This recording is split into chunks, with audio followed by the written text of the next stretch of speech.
En Memorias que Perduran de hoy tendremos una entrevista con el profesor Carlos Rivas Salinas. El profesor Rivas estudió en la Normal Superior Simón Bolívar en la ciudad de La Paz y el año 69 concluyó sus estudios como profesor de primaria. A mí me impresiona saber que el profesor Rivas nació en el distrito minero de Siglo XX, en el norte de Potosí, un 12 de diciembre de 1944, de modo que actualmente cuenta con 77 años de vida. Él nos recuerda que sus papás son don Sinforoso Rivas, cochabambino de nacimiento, y su mamá, doña Bárbara Salinas, nacida en San Pedro de Buenavista, en el norte de Potosí. Él empezó trabajando como profesor en la escuela Franz Tamayo en Catavi, dependiente de la Corporación Minera de Bolivia, Comibol.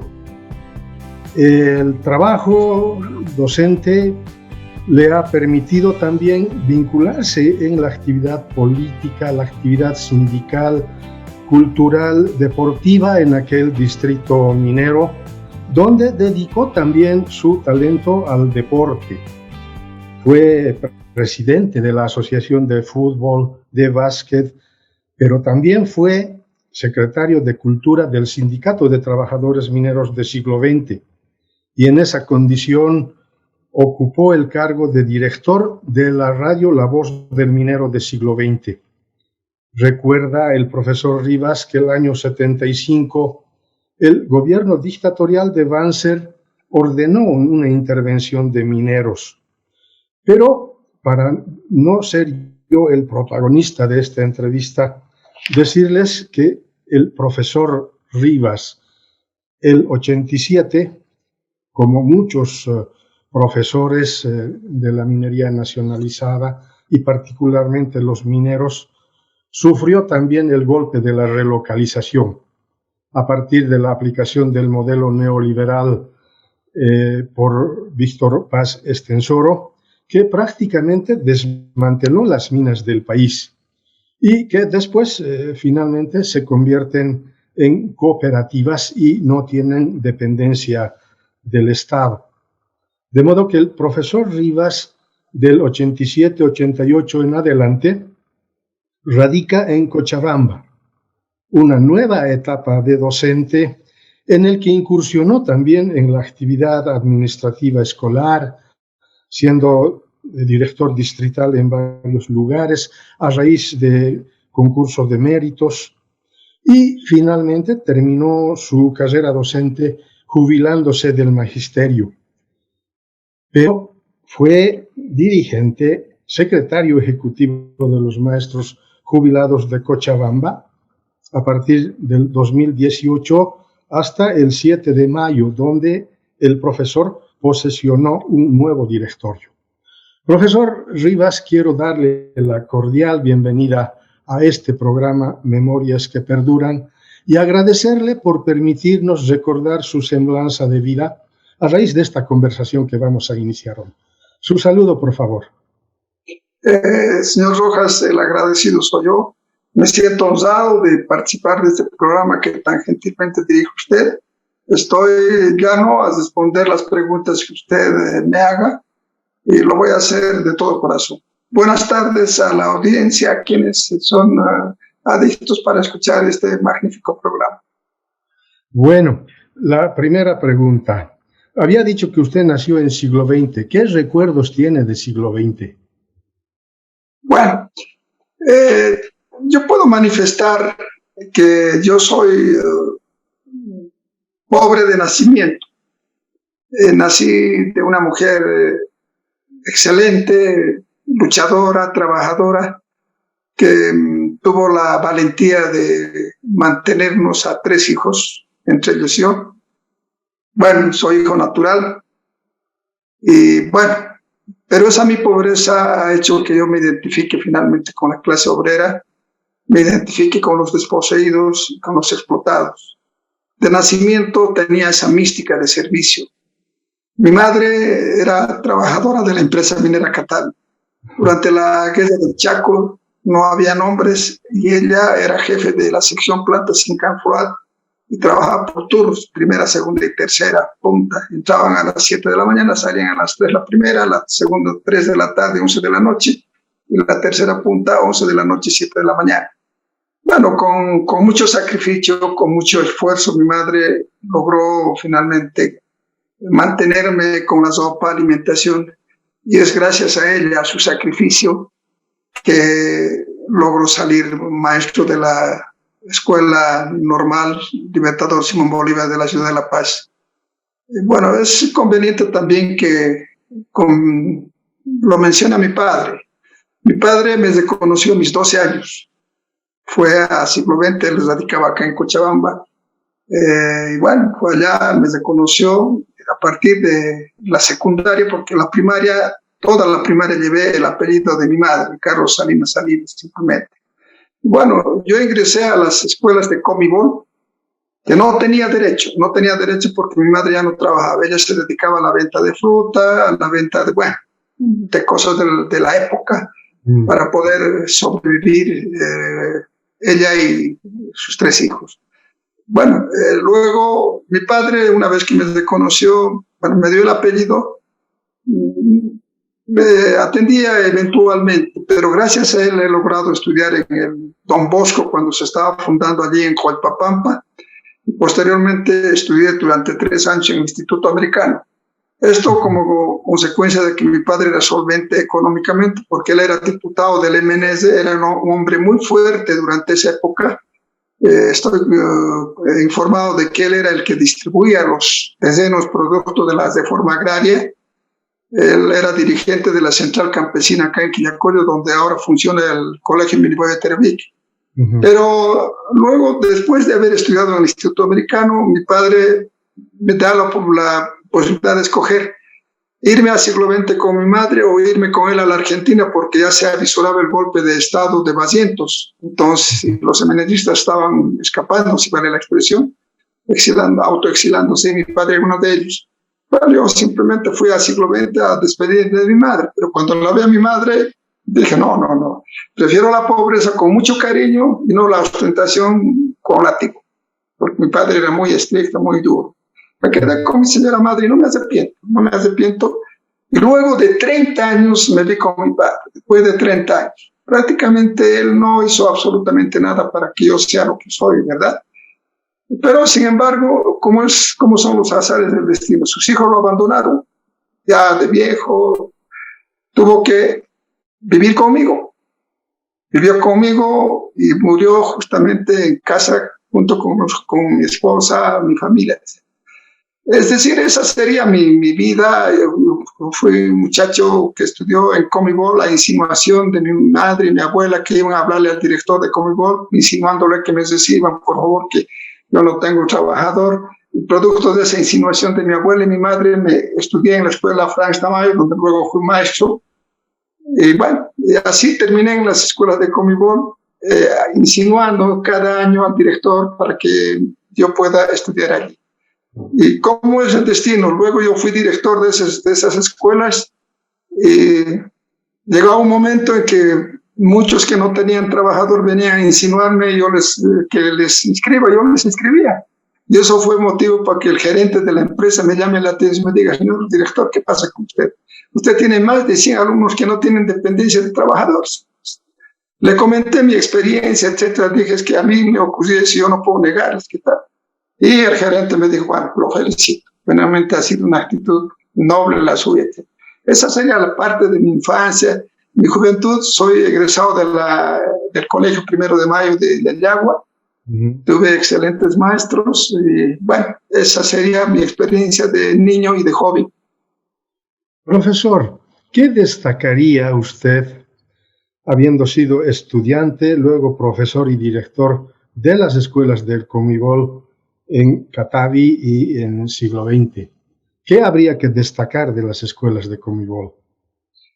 Bueno, lo que habría que destacar de las escuelas de Comibol es su actualización.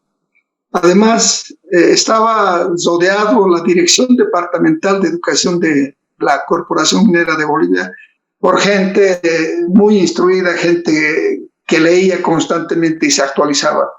Y uno de los pilares para que la educación sea una de las mejores de Bolivia, porque las escuelas de Comibol impartieron una enseñanza actualizada, una enseñanza a veces personalizada, en fin, con todas las exigencias que la educación debe tener para que un niño salga con una formación integral. Gracias al profesor Víctor Manuel Ayllón, ese fue el señor, la eminencia, ese fue el paladín para que las escuelas de Comibol tengan la calidad que tenían en esa época. Yo creo que todos los maestros que han trabajado en las escuelas de Comibol implícitamente, de manera natural, tienen una formación muy avanzada y además una responsabilidad intrínseca. En mi caso, yo fui maestro durante 10 años en la misma escuela donde yo fui alumno, en la escuela Franz Tamayo. Allí fui maestro durante 10 años. Bueno, a insinuación, a sugerencia de uno de mis compañeros, me dice, ¿por qué no damos examen para director? Por ahí nos surte, no, pero yo soy muy joven, porque los directores en Comibol tenían 40, 50 años de edad y tenían por lo menos mínimamente 20 años de servicio. Yo recién tenía 10 años, ¿no? Bueno, pero me sometí si no hay sugerencia de ese amigo, los dos nos sometimos, bueno, y me fue bien. De 5 escuelas, yo quería la más pequeña, la que tenía 6, 7 maestros, pero sin embargo, producto del examen de competencia, concurso de méritos, que no era muy grande mi concurso de méritos, llegué a ocupar el segundo lugar. Y era la escuela número 5-6 de junio, que tenía 45 alumnos, o digo 45 maestros, 1.200 alumnos, 4 porteras, 4 desayuneras, una escuela muy grande. Y la anécdota, no quisieron aceptarme en esa escuela las profesoras porque consideraban que era muy niño, muy joven para una escuela tan grande, ¿no? Ellos decían, ¿qué nos va a enseñar? Pero este joven, ¿qué es que sabe? ¿Cómo a mí me va a enseñar que yo tengo categoría al mérito? Él tiene cuarta, que no puede ser. Bueno, pero yo fui a la dirección cital y le dije al distrital, señor director, quisiera, por favor, y me dé a la escuela pequeñita. No, usted está en Comibol, profesor. En Comibol no se juega, aquí uno no puede hacer su capricho. Usted ha sido producto de su examen, etcétera, designado como director en la escuela 5-6 de junio. O lo deja o lo toma, así de claro. Bueno, contra la voluntad fue, bueno.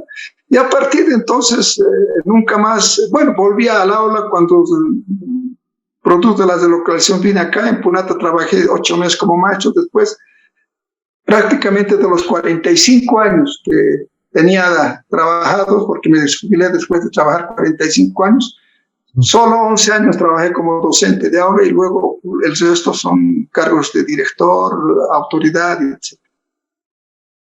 Pero también me gustaría que podamos conversar sobre su actividad política sindical.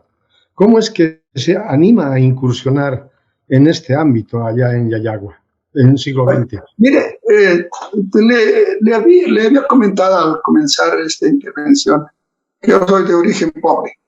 Yo vivía en un cuarto donde era mi living, comedor, dormitorio, cocina, etc. Así de claro. No puedo negar mis ancestros, no puedo negar mi origen. Eso sería desconocerme a mí mismo, ¿no? Entonces, había pues mucha discriminación en Comibol. Por ejemplo, los mineros eran un estatus, una clase. Y los que hacían las planillas, manejaban los datos de IBM, etcétera, en Catavi, donde estaba la gerencia, eran los empleados que tenían otro trato. Supuestamente eran mejor que los mineros, ¿ya? Esa era la discriminación, y había la discriminación. En el cine, los mineros tenían que sentarse en bancos de madera, abajo, y los empleados tenían que subir ahí, o digo, en la parte de atrás, donde eran asientos cómodos, prácticamente sillones, etc., ¿no? Y había un colectivo que le llevaba a los trabajadores, a los empleados de Siglo XX, porque bien en Siglo XX les llevaban a Catavi. No podían entrar las mujeres de pollera. No entraban las mujeres de pollera, tenían que ser de vestido, nada. O sea, le pongo un ejemplo. Entonces yo, de origen pobre, y además mi madre, con mucho orgullo, digo, mujer de pollera, muy inteligente, muy trabajadora, muy emprendedora, me daba rabia de este niño, que no era correcto que una señora de pollera no pueda ingresar a un colectivo, ¿qué tal?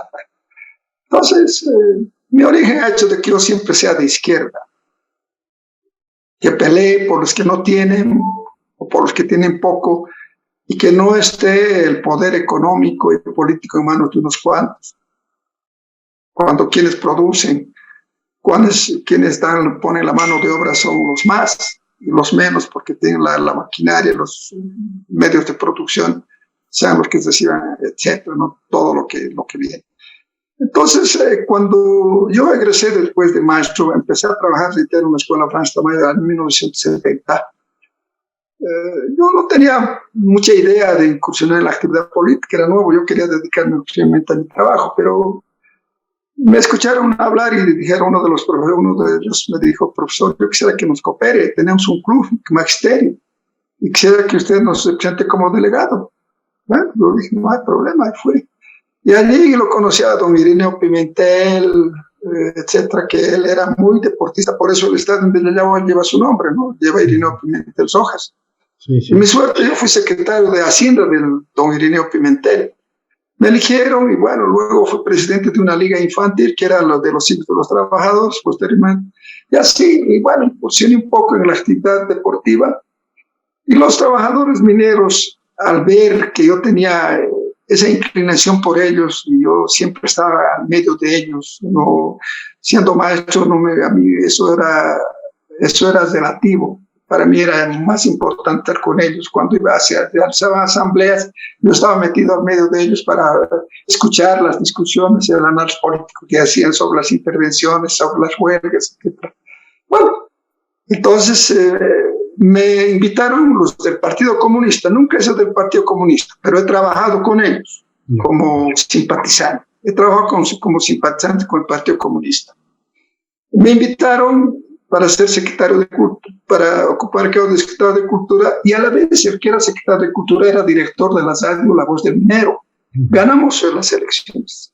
Entonces yo me hice cargo de la emisora, fungí como secretario de Cultura del Sindicato de Trabajadores Mineros del Siglo XX, un sindicato reconocido a nivel mundial, a nivel internacional, porque de allí se emanaban las políticas de conducta de la clase obrera, ¿no? Entonces, las reuniones de delegados era una especie de soviet, una especie de parlamento, pero un parlamento, caramba, con mucha carga política ideológica. Es más, por ejemplo, habían 6, 7, 10 secciones. Sección Ánimas, delegado de la sección Ánimas, el MIR, con Artemio Camargo. Delegado de Siglo Besa, Cirilo Jiménez, delegado del partido Por de Pie. De la sección Ánimas, delegado Andrés Lora, delegado del POR. Es decir, esos representantes no iban a hablar simplemente que esto no está bien, ¿no? Iban a un debate ideológico, pero que uno se enriquecía al escuchar a Filemón Escobar, a Artemio Camargo, escucharle a Constantino Murillo, a Rosendo Aisman, a Gilberto Bernal, bueno, y en algunas oportunidades participaban los compañeros Víctor López, Simón Reyes, en fin, ¿no? Entonces, eso ha permitido que yo me forme, tenga mayor convicción por los desposeídos.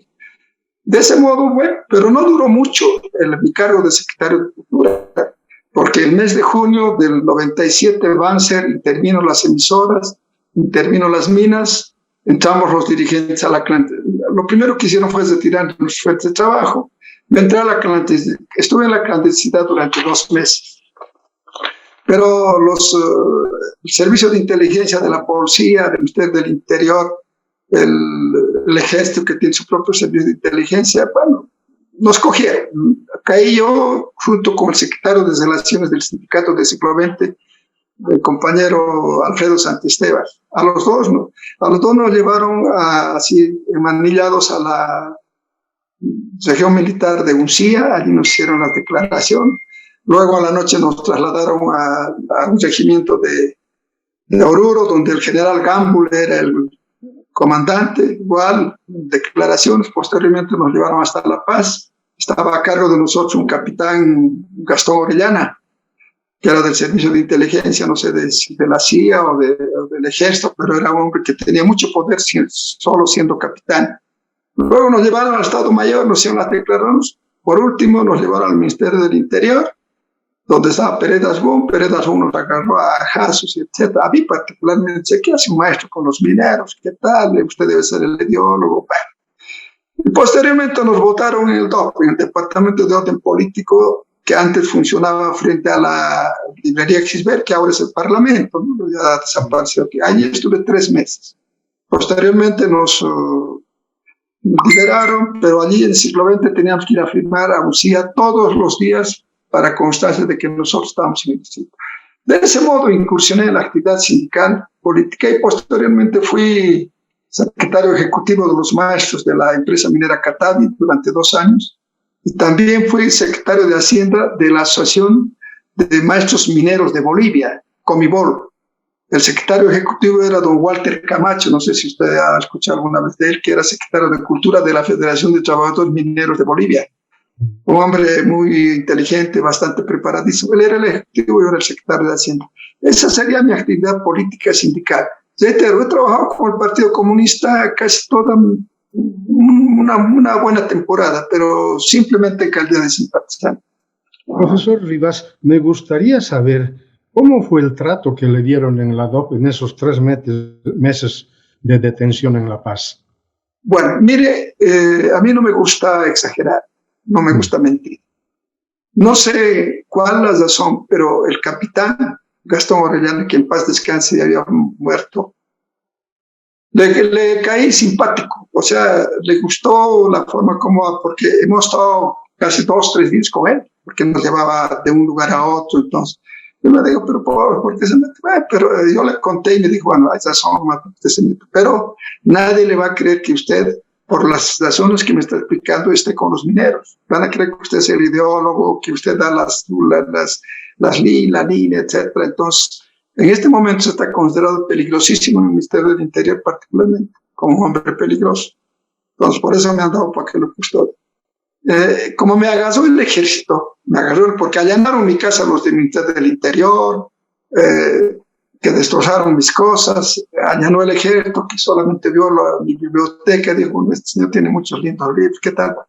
Me agarró el ejército y esa había sido la hermenéutica. Si el ejército agarra un preso es de propiedad del ejército, el ejército tiene que garantizar que a ese preso no le pase nada, etc. Entonces exigieron los del Ministerio del Interior que me lleven allá al DOP, etc. Yo llegué al DOP y me dijo el capitán, no lo van a tocar. Me tocan, me avisa, profesor. Usted es mi preso, el preso del ejército, no pueden tocarlo.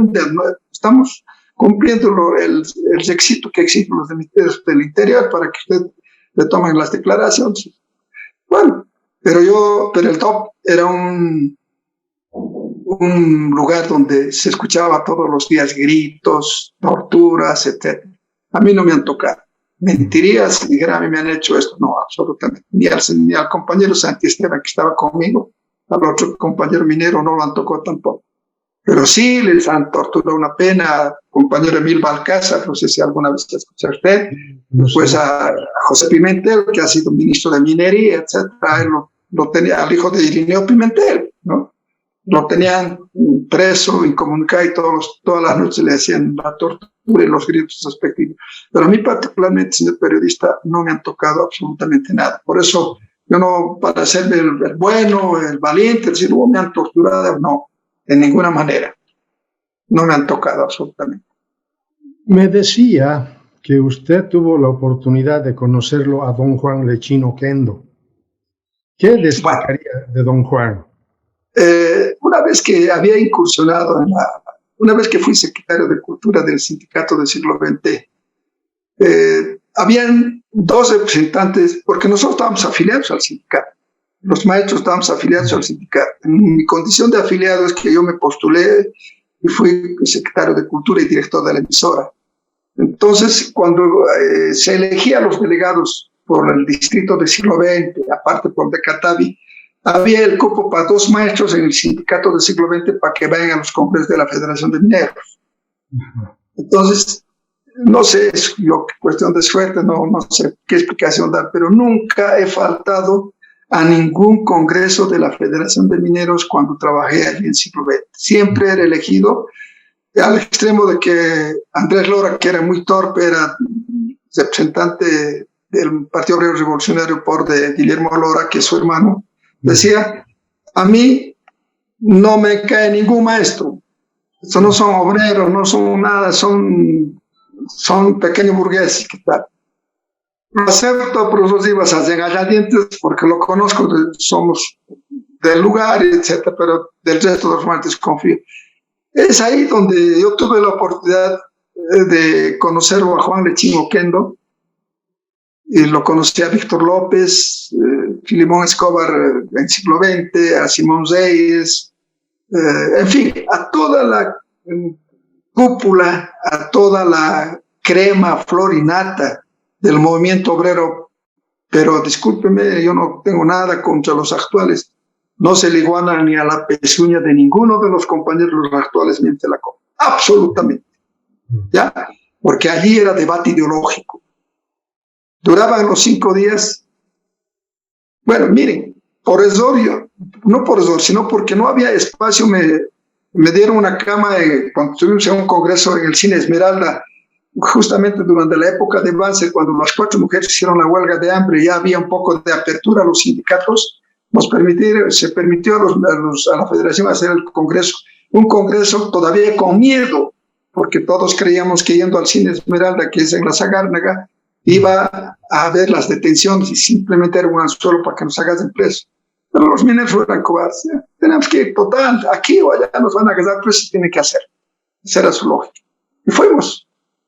Pero allí se discutió durante tantos días qué escuela, ¿no? Yo creo que más que leyendo he aprendido conviviendo con esos dirigentes, con esos compañeros. Esta fue donde yo tuve la oportunidad de conocerlos. Y además se hacían siempre reuniones al margen de las plenarias, de los congresos, se hacían reuniones de intercambio de criteриos con Lechín, Oquendo, con Víctor López, Simón Reyes, Oscar Salas, toda esa florinata. E inclusive Artemio Camargo también participaba de esas reuniones, porque cada partido mandaba a las minas, particularmente a siglo XX, a sus representantes que tengan mayor formación política y donde haya la posibilidad de que ese compañero haga crecer al partido en ese distrito. Y como que el MIR, por ejemplo, no existía en el siglo XX, solamente la lucha era entre el Partido Comunista, Marxista-Leninista, Marxista o pro-moscovita y el POR, ¿no? Entonces, esa era la lucha, pero después incursionó el MIR, etcétera. Al extremo de que el exalcalde Juan del Granado fue allá como reportero en la clandestinidad. Yo era su director.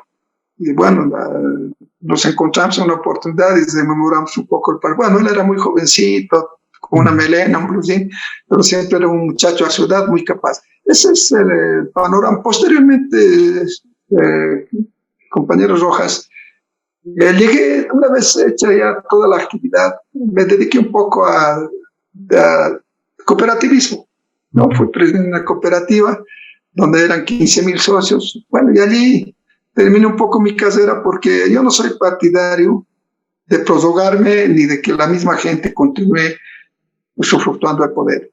Es más, yo he estado 2 años y 8 meses, esos 8 meses ha sido producto de la pandemia y del temor de los compañeros más de ir a votar, etc. En fin, eso en su momento yo lo voy a explicar. Y por ese pensamiento de que debe haber renovación, debe haber finalmente cambio de dirigentes, es que yo de paso a otros compañeros me dediqué un poco al cooperativismo antes de venirme acá a Cochabamba. Profesor Rivas, no quiero dejar de pasar de preguntarle sobre la radio La Voz del Minero. ¿Qué destacaría de esta emisora en el tiempo en el que ha estado asumiendo el cargo de director de esta radio? Bueno, yo creo que ese cargo era un cargo muy, muy problemático, muy duro de administrar. ¿Por qué? Porque en esa emisora estaban representadas 3 corrientes políticas. El Partido Comunista, que yo tenía que hacer respetar la línea del Partido Comunista porque yo era director de esa emisora. Pero el jefe de redacción, el jefe de prensa era Iván Paz Claros, que también era del MIR, y luego Juan del Granado, Juan del Granado. Los dos manejaban prensa. Y entonces ellos daban otra línea contraria al Partido Comunista. Y por el otro lado, los delegados de cada sección que se presentaban por De Pie, por Lora, por Posada, y por el otro lado el MIR con Arteno Camargo, en fin. Entonces yo tenía que tener mucha sapiencia, mucha habilidad para sopesar aquella situación. Entonces ha sido una linda experiencia porque he tenido la suerte de trabajar con Juan del Granado, Iván Paz Claros, como jefes de prensa, y al mismo tiempo con Carlos Soria Galvarro, ¿no? Él era del Partido Comunista y él era el jefe de prensa posteriormente, una vez que dejaron los dos compañeros ese cargo. Y bueno, con grandes locutores como Teodoro Orozco Campos, Valdivia, en fin, yo diría que he tenido mucha suerte, señor periodista, de haber trabajado con gente de esa calidad. Ha sido una experiencia muy bonita, hemos manejado la emisora de manera ecuánime, no he querido, como yo no era un militante del Partido Comunista, me gustaba el equilibrio, trataba de buscar el equilibrio, y creo que lo he conseguido, porque finalmente he dado cobertura al Partido Comunista, a todos los partidos, ¿no? A todos los partidos políticos. Yo no censuraba un comunicado que ellos querían que salga por la emisora, tenía que salir. Finalmente esa radio era de los mineros y ellos tenían todo el derecho de que se publique lo que ellos deseaban.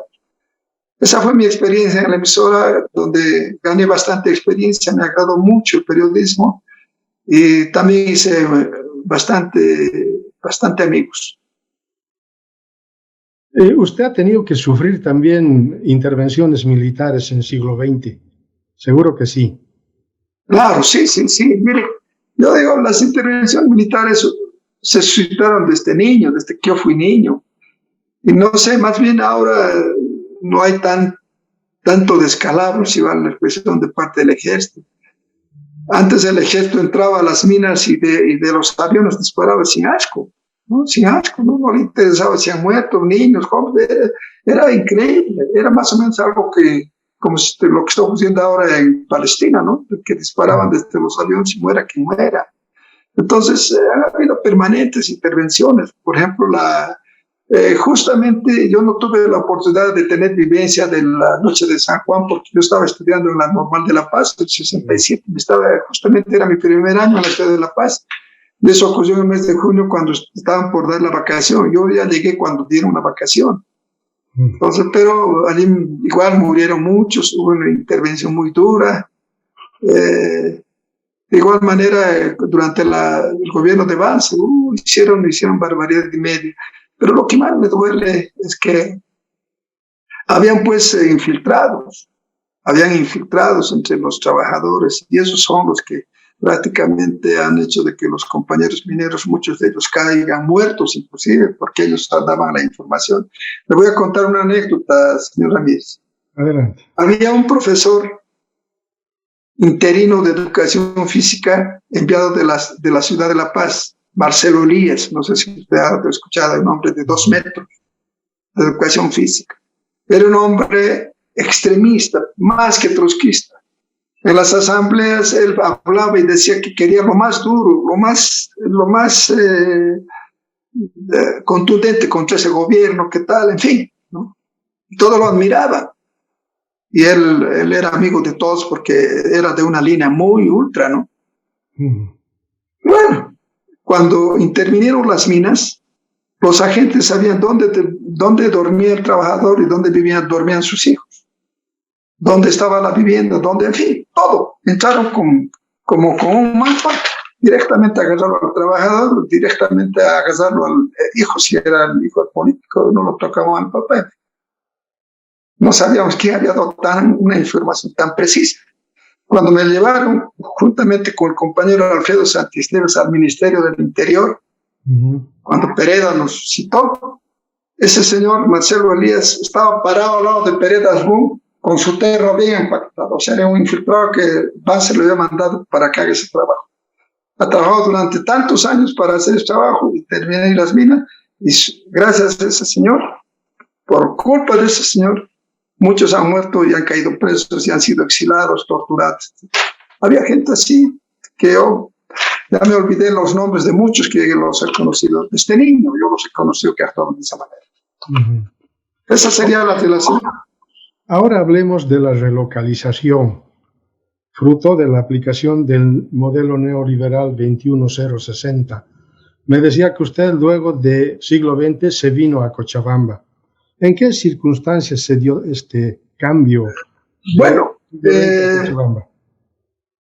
finalmente no había cómo deshacer el predominio político sindical que existía en el siglo XX. El sindicato del siglo XX era el que daba la luz, la línea política al resto de los centros mineros y también, ¿por qué no decirlo, a nivel sudamericano, a nivel de Latinoamérica? Todos tenían la certeza de que las resoluciones que emanaban de la reunión de delegados, se llamaba, ¿no? Reunión de delegados de sección. Las resoluciones que emanaban de aquí eran la luz. Pero había que destruir aquello. Intervinieron en la noche de San Juan, intervinieron desde Mamerto Zolagoite. Mamerto Zolagoite también hizo la masacre de Campo María Barzola junto con Erso. Luego vino Bacientos. Posteriormente también hubo intervención con Banzer, que fue también duro. Todos ellos queriendo desbaratar, deshacer al movimiento obrero. Ninguno pudo hacerlo, pero sí lo hizo con mucha habilidad Víctor Paz Tensor, con ese título de relocalización. ¿Qué significa relocalizar? Al obrero ex le sacan de la sección Ánimas y le llevan a Colquiri a otra sección. ¿Ya? Eso es relocalizar. Es decir, sacar de un trabajo para darle otro. Ese es el término semántico que está en el diccionario de qué significa relocalizar. Pero es utilizar su término para camuflar un poco el retiro masivo, masacre blanca. Entonces hubo el retiro total de todos los mineros. Todos los que trabajaban en la empresa minera Capital fueron prácticamente retirados. Y las indemnizaciones eran una miseria. Pero ¿qué había? El camión estaba en la puerta del trabajador para que él pueda irse, en fin. Y cuando se proponen los militares y finalmente los esbirros, como en esa época fueron muchos, hay todo. Es decir, entonces, ¿qué hicieron? Muchos emigraron a Cochabamba. Porque si nosotros hacemos un poco de historia desde la época de Simón Patiño, ¿quiénes se fueron a trabajar allí a las minas? Fueron los de Cochabamba, Valle Alto, Valle Bajo. ¿Ya? Entonces, no hay un minero que no sea de origen cochabambino, ya sea el hijo, el nieto, pero son de origen cochabambino. ¿Ya? Entonces, se fueron allá y cuando hubo la delocalización, donde más mineros vinieron fue a Cochabamba, pero por las razones que les explicaba. También fueron a La Paz, pero más acá. Muchos de ellos, obviamente, han sufrido, no han podido acostumbrarse, han tenido problemas particularmente con el clima y con el modus vivendi, porque hay que nomás reconocer que habría cierta prerrogativa en la Comibol. Los 4 artículos congelados eran muy importantes, era otro sueldo. El pan costaba 10 centavos. El cine era gratis, le daba un boleto, usted se encontraba en el suelo un boleto, lo limpiaba y con eso entraba al cine, ¿no? Y como habían 5 cines, entonces todos los días era estreno, porque daban proyectado una semana. Entonces el pan, 10 centavos, menos de 10 centavos. La carne creo que costaba un boliviano, algo así, pero 4 artículos congelados que no era su artículo subvencionado, que significaba de otro sueldo.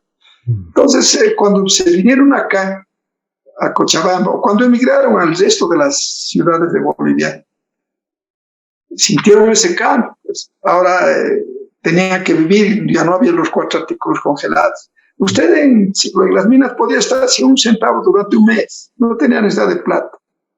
Todo tenía. Los niños en las escuelas les daban un pan pero grande, ¿no? Como decimos, mamajonjachi. Les daba un pan grande con su queso importado. ¿Sí? Los niños estaban muy bien tratados en lo que respecta a la distribución del desayuno. Entonces tenían nomás algunas ventajas, no tanto como uno quisiera, pero sí tenían las ventajas. Entonces cuando emigraron a las ciudades, hubo un cambio muy brusco. Acá tenían que trabajar y muchos de ellos ya no estaban en la de trabajo, no les daban el trabajo porque los consideraban ya muy viejos, en fin. Pero contra viento y marea, por lo que yo he podido ver, muchos han logrado surgir y yo no, expresamente yo, producto de la deslocalización, llegué acá en enero del 87, comencé a trabajar en Punata, en la escuela Sucre de ese distrito, 8 meses, luego me fui, producto de mi currículum, porque ya estaba viniendo de haber trabajado 7 años como director, me dieron en Sipe, allí se declaró en acefalía todas las escuelas, tuvimos que dar un examen, me fue tan bien que llegué a ocupar un lugar muy adelante, y a raíz de ese examen y concurso de méritos me dieron la escuela Juan Crisóstomo Casillo. Allí soy director por el concurso de méritos y examen de competencia durante 16 años. Bueno, y luego incursioné en la actividad sindical, no sé si es otro momento donde lo voy a contar, usted me dirá. Conviene que lo cuente. Adelante, profesor. Yo entonces, bueno, una vez que me vine acá, enterados de que yo había sido dirigente allá en siglo XX, que había trabajado mucho, me aislaron, me hicieron hacer de nuevo mi año de provincia después de 17 años de trabajo, indicando que yo era muy peligroso, que era dirigente, que tal, y me mandaron a Punata, ¿ya? Y fueron los del Partido Comunista, así de claro, con los que he trabajado mucho tiempo, es la ironía del destino. Muy paradójico. Bueno, pero no era más instrucción del partido, era más un tema personal, miedo a que yo haga sombra, no sé, pero me llevaron allí cuando porque yo gastaba doble pasaje, ¿no? Tenía que ir de acá a la parada de Punata allá, etc.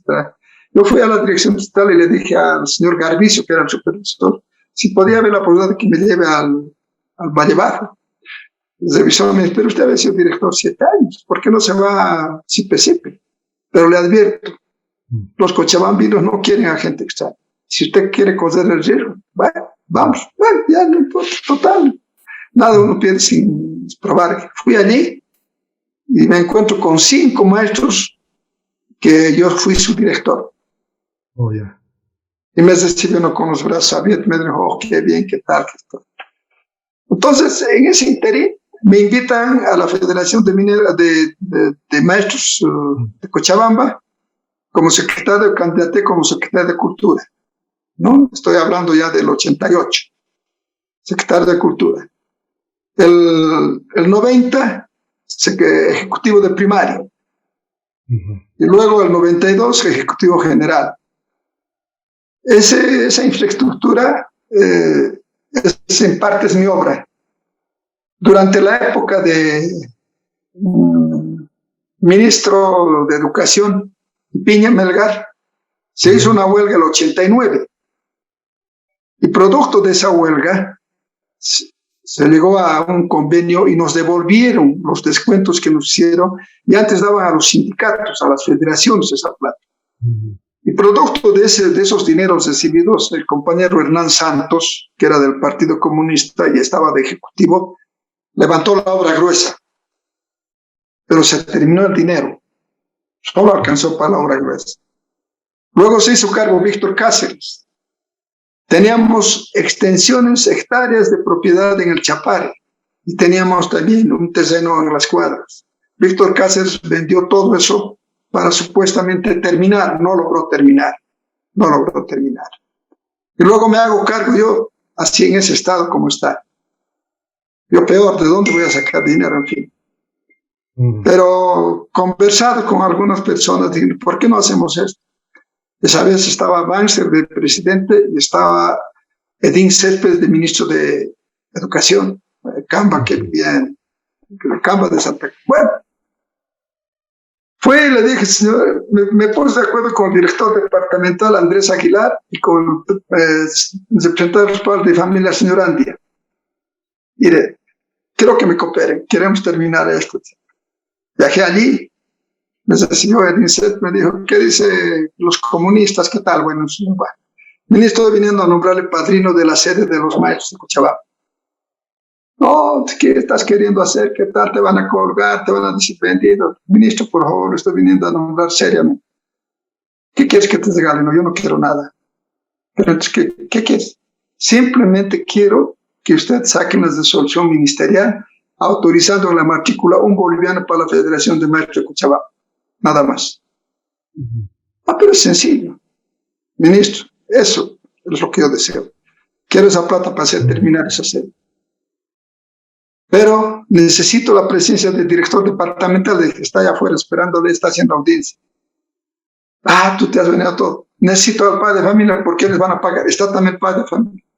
Le saqué la resolución ministerial con el peso de un peso boliviano. Me dijeron vendido, ¿qué tal? En fin. Finalmente no les hice caso. Ahí estaba la obra terminada. Yo he entregado esa obra. Y el que me reemplazó fue Juvenal Garavito, que me manda una carta muy conceptuosa.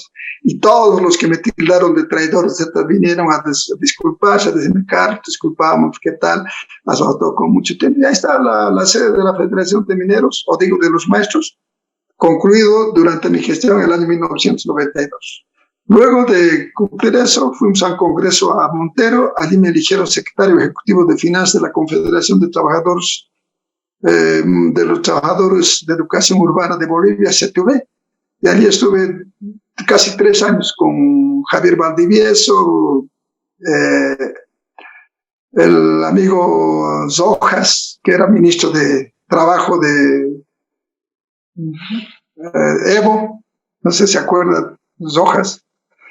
Él era ejecutivo y después con un señor Víctor Prado, un hombre muy preparado.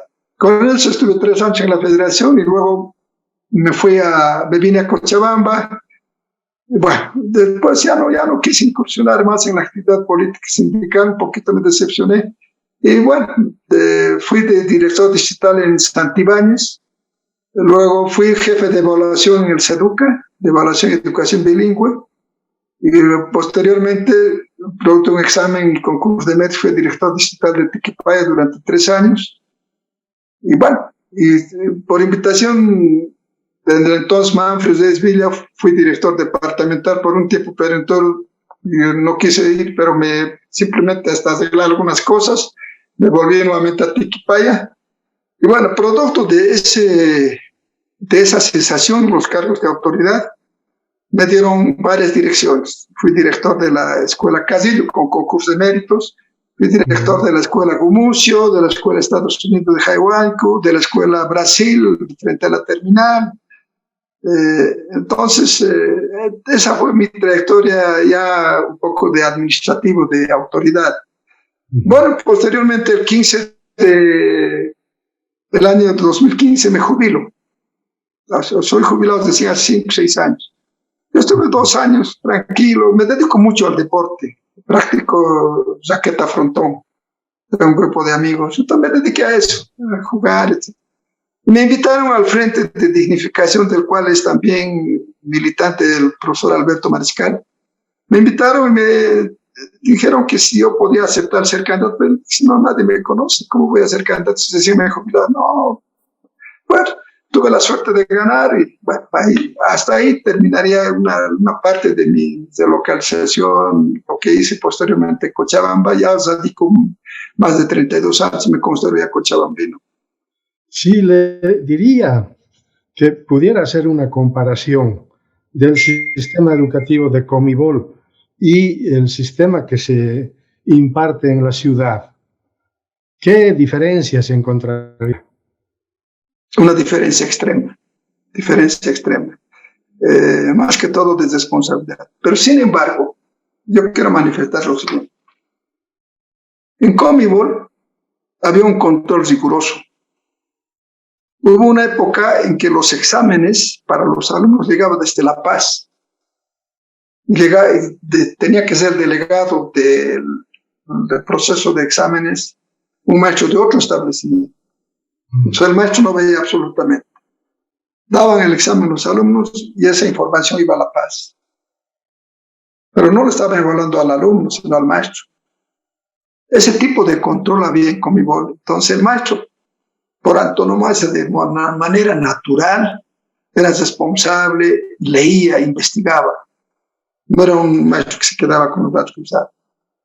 Pero yo quiero decirle, el maestro es igual único. Cuando llegué acá a Cochabamba, particularmente cuando me hice cargo de la escuela más grande de Cochabamba, porque la unidad educativa de Juan Crisóstomo Casillo es la más prestigiosa y la más grande de Cochabamba. ¿Ya? Los maestros que eran también mayores que yo decían, pero este señor, ¿quién es? ¿Cómo van a traerlo a un desconocido a la escuela Casillo?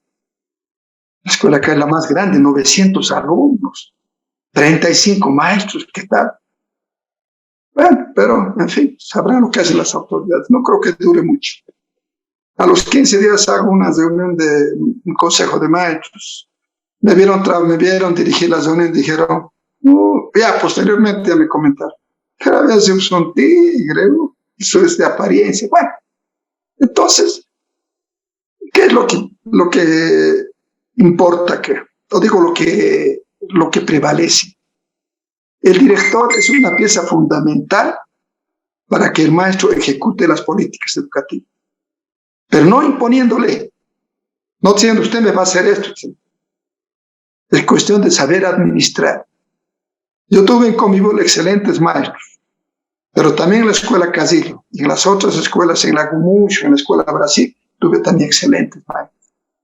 Sin presión, sin que tenga el cuchillo en la nuca, no, absolutamente, sino ellos por vocación, por responsabilidad, eran excelentes maestros. Por eso yo me atrevo a decir que yo no puedo decir los maestros de Comibol son mejor que los demás. No, para mí el maestro es único.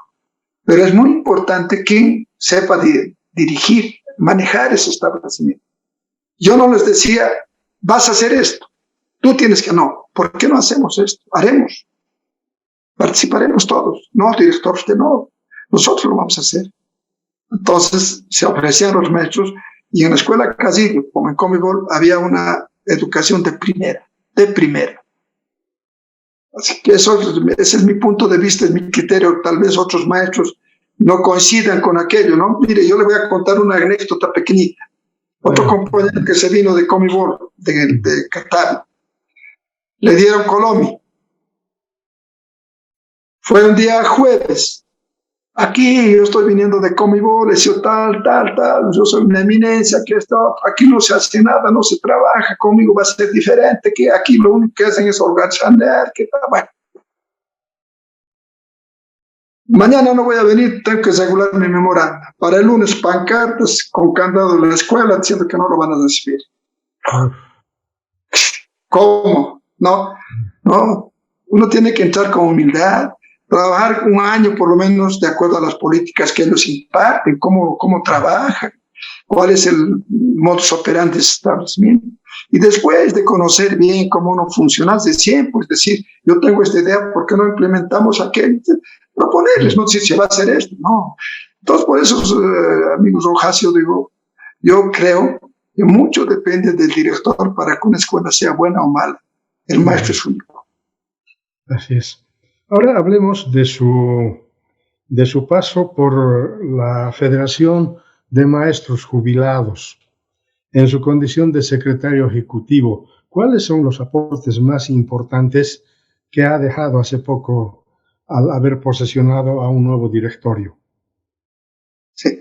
Bueno, particularmente yo quiero, antes de empezar, sentirme muy feliz, muy de acuerdo con que el profesor Alberto Mariscal me haya reemplazado. Es un amigo que lo conozco de mucho años, un maestro idóneo, un hombre que lee, un hombre muy capaz. Yo creo que los maestros cochabambinos, los jubilados, tienen que sentirse felices de tenerlo a él como ejecutivo. Bien, le decía que yo fui invitado y apenas gané con 200 votos, porque no había mucho interés, en fin, ¿no? Y por eso me decían, ¿usted quiere ser ¿qué clase de ejecutivo quiere ser usted? La oposición, los adversarios, ¿qué clase de ejecutivo quiere ser usted con 200 votos cuando somos 6.000 más? ¿A qué se presenta? Bueno, yo no les decía nada. Para mí lo que valían eran los hechos, las obras. Lo primero que hice fue unir al director, porque en la Federación de Maestros Jubilados existe la cifra repartidora, es decir, en función de los votos que tienen, entra también la oposición a constituir el director. En mi gestión éramos 5 de dignificación, 4 de acción y cambio, o sea, de otro frente, ¿ya?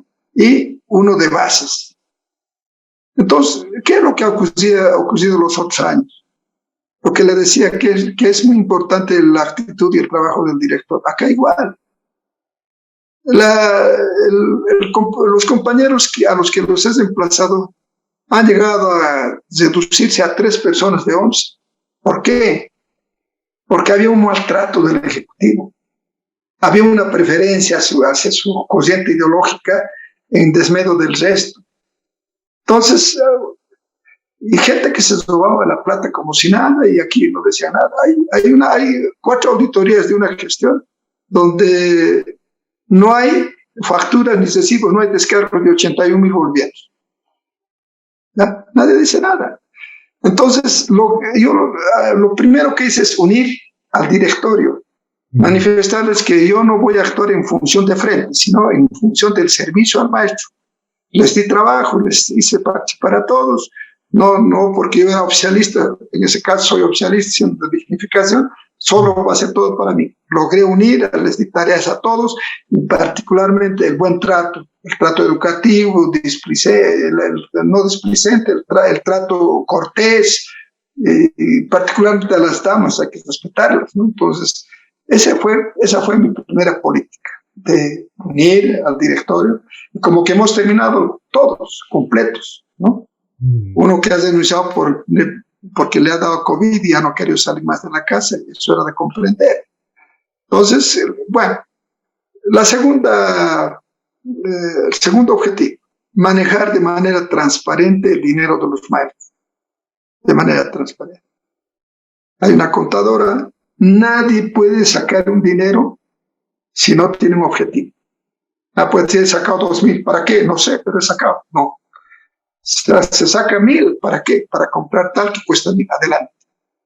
Ni el secretario ni el ejecutivo pueden tener dinero en el bolsillo. Todo tiene que ser con cheques. Es decir, un manejo abierto. Los compañeros que eran de otros frentes tenían acceso a la documentación para revisar si realmente se está haciendo bien las cosas. Mire, yo le puedo decir con complacencia que los de la oposición me defendían más que los de mi línea. Todo eso me daba satisfacción porque, bueno, finalmente a eso tenía que. Entonces, el segundo objetivo era manejar la plata con transparencia, no embolsillar ni un centavo. Mire, yo le voy a comentar, en una fecha X, un director anterior había entregado los regalos. Todo el libro estaba firmado.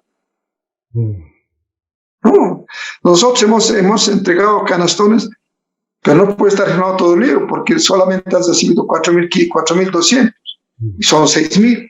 Yo no puedo firmar por los 6.000. ¿Qué supone si firmo si los 6.000 están firmados? Que hay gato encerrado. Entonces ha sido.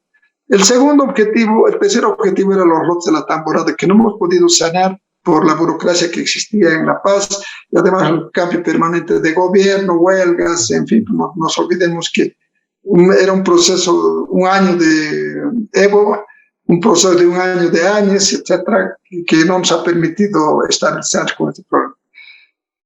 Y luego yo diría, otro tema que hemos conseguido es descongelar casi 1 millón de bolivianos que existía en el Banco Mercantil.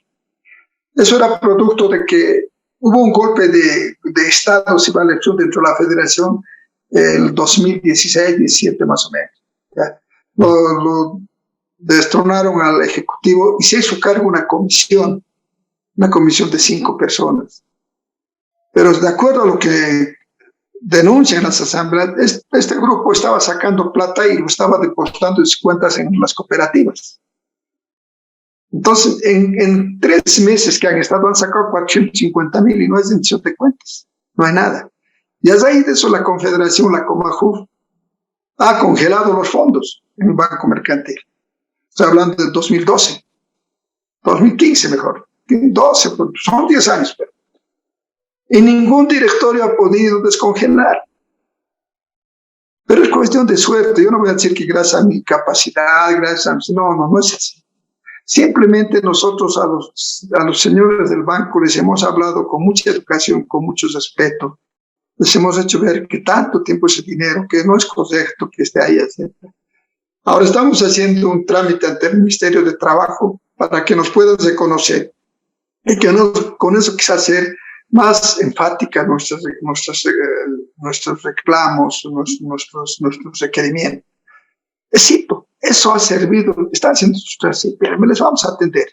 Les vamos a atender porque hay un cambio distinto de ustedes. En ningún momento nos han amenazado, los dirigentes nos amenazaban, que nos vamos a hacer juicio, vamos a agarrar abogados. No hemos venido a eso, hemos venido a dialogar con eso. Pero tienen que hacer todo en la paz. Ahí nomás se viene la pandemia, no pudimos movernos, bueno, pero nombramos al profesor Oscar Arcócer, que estaba en la Confederación, él nos cooperó bastante allí, hizo los trámites, luego nos derivaron acá, teníamos que hacer en plena pandemia los trámites de conocimiento, anulación de otras firmas, chequeos, en fin, y conseguimos descongelar los casi 1 millón de bolivianos. Pero ¿qué entró en la mente nuestra? Ya particularmente en la mía, dije, si esto voy a dejar, porque antes ¿qué ocurría? He dejado 1 millón, ese era el mérito, he dejado tanta plata, ¿no? Pero el vivo, el que se va a aprovechar 10 11 me lo he dejado para que lo gaste. Bueno, entonces dije, no, para que esto no se arruine, señores, se devuelve la plata a los maestros. Este 1 millón se devuelve a los 6,000 profesores.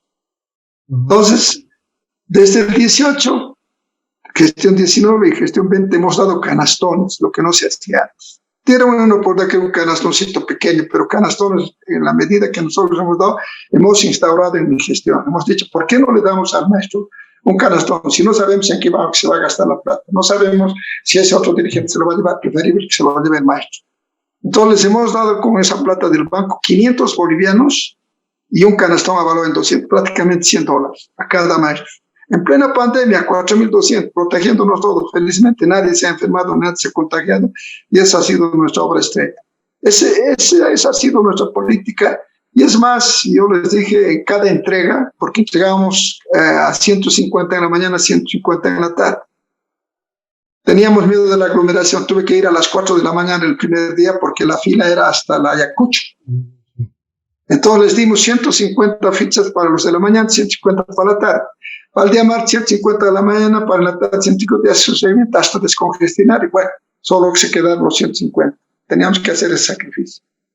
Les hemos entregado y durante la entrega yo les dije, señores, tenemos obligaciones, tenemos derechos. ¿Cuáles son los derechos? Canastón, que les defendamos. También tenemos obligaciones, venir a las asambleas. También venir a las elecciones, a elegir a otro dirigente. No les voy a exigir que vengan a asambleas ni a matas, pero sí tienen que venir a elegir, a votar. Y allí se les va a dar un carnet de sufragio y con eso van a recoger a partir del próximo año sus canastones. El que no tiene, se nos recoge.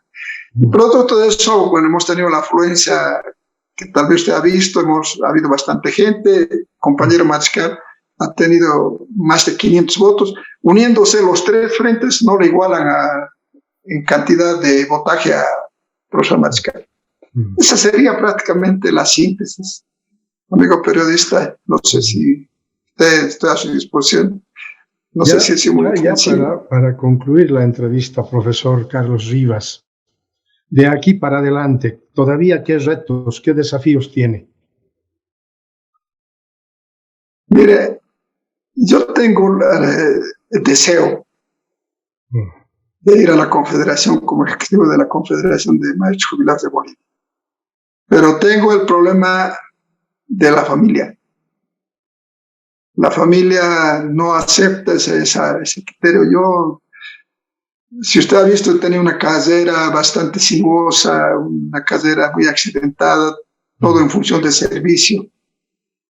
¿Cuánto no me agradaría terminar en mi condición de ejecutivo de la Confederación? Me sentiría complacido, pero es un deseo, pero no sé si se hará, no depende de mí, depende de la gente, de los compañeros que vean que yo puedo ser su candidato, etcétera, y además recibir el consentimiento de la familia. Ese sería uno de los retos que yo tuviera, uno de los deseos a corto o mediano plazo. Profesor, quiero agradecerle por haber aceptado esta entrevista en Memorias que Perduran y le pido su despedida del público que ve el programa. Bueno, mire, reitero, espero no haberles cansado, espero no haber sido muy redundante, pero quiero agradecer a este medio de comunicación la posibilidad que me ha dado de poder transmitir todo el tiempo que he vivido desde mi nacimiento, niñez, juventud, adolescencia, juventud, madurez, etcétera. Yo diría que en los 30 y tantos años que estoy acá, es la primera vez que se van a enterar de toda mi historia. A nadie le había comentado esto, nadie sabe que tengo este currículum, absolutamente nadie. Porque yo creo que la crítica, los loas tienen que venir de afuera, no tiene que decir uno mismo, yo no soy esto, absolutamente. Pero reitero, señor Rojas, quiero agradecer infinitamente a usted por haberme dado la oportunidad de contar un poco mi historia de manera resumida, y espero también que a la audiencia que tan gentilmente lo tiene a usted como su interlocutor pueda satisfacer todo lo que yo he intervenido. Agradecido infinitamente por esta cobertura que usted me ha brindado. Gracias, profesor Rivas. Ha sido muy grato conversar con usted y enterarnos de varios aspectos de su carrera de docente, pero también su incursión en la actividad deportiva, siendo dirigente de la Federación de Fútbol del siglo XX, de la Federación de Básquet, el haberse involucrado además en la actividad político-sindical, siendo secretario de Cultura, habiendo estado además como director de Radio La Voz del Minero, una emisora que ha marcado un hito en la historia por la reivindicación de los mineros, no solo del siglo XX, de los mineros de todo el país. Porque la radio La Voz del Minero no ha estado sola, ha estado antes de la aplicación del modelo neoliberal, por lo menos con otras 25 radioemisoras de Colquiri, de la Mina Bolívar, del Consejo Central Sur, donde también hay muchísimas emisoras. Entonces, el trabajo que ha desarrollado sin duda ha sido muy importante. El haber conocido además a dirigentes como don Juan Lechín, como Artemio Camargo, como Óscar Salas, Irineo Pimentel, don Simón Reyes, sin duda le han tenido también que apoyar e influir en el trabajo que ha desarrollado a lo largo de su estadía en siglo XX. Pero además, interesante saber que viniendo a Cochabamba, empieza a trabajar como profesor, luego como director distrital, e involucrarse también en las necesidades y las aspiraciones de los maestros. Y ya luego también la Secretaría Ejecutiva de la Federación de Maestros Jubilados, donde ha desarrollado un gran aporte, ha consolidado y ha posibilitado una transición a una federación que ahora está a cargo del profesor Alberto Mariscal. Ha sido grato, profesor Carlos Rivas Salinas, un agradecimiento especial desde Memorias que Perduran. Un abrazo y cuídese. Le agradecido, señor Rojas. Gracias, muy amable. Hasta luego. Hasta pronto.